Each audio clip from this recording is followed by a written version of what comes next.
And I think that's really important too. That's something that kind of now in the work that I do, I really try to emphasize is having, like how you said he did all of Logic's covers. Usually I found with working with my clients, once we get to like the fourth or fifth or sixth project together, that's when it really starts getting good. And that's when it's so fluid to work with someone and you kind of know what they're expecting and you know what they sound like. And yeah, just having that relationship. I've done a bunch of like one-off cover arts, so many. People, you'll get the commission, but you'll never really hear from them again. But it's kind of those people that I started with and people that I have that relationship with, that's the ones that we're making consistently awesome projects. Their music has gotten better. Yeah. And it's cool to like grow with someone and kind of be there to, you know, make their artwork represent their music.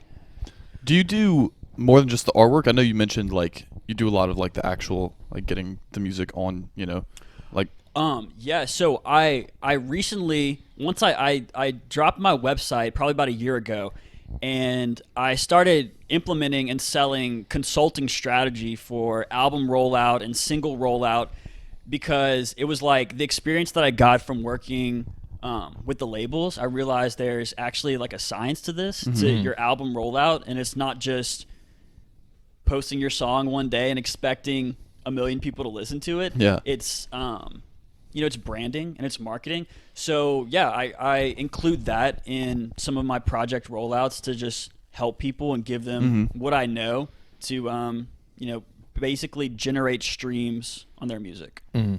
And the same thing for you guys. I wanted to ask y'all that you know, what is your strategy for your podcast rollout? Because I'm sure there's a lot of overlaps between the way an album launches and the way you could similarly launch a podcast. Yeah, well, with a weekly schedule, it you know, it's a little quicker. You kind of expect, you know, not 9 o'clock on Fridays. You kind of know what's coming.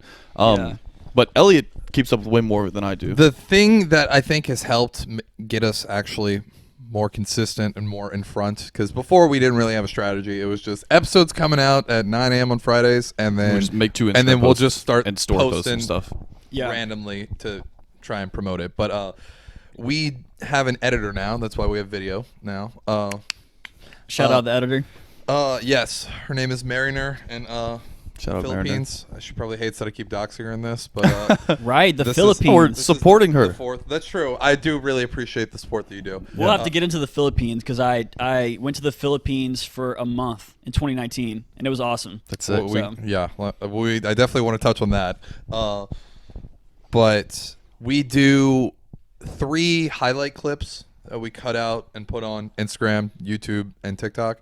And it's from the episode, so the whole point is like they're scheduled to roll out. It rolls out on Saturday, Monday, and Tuesday.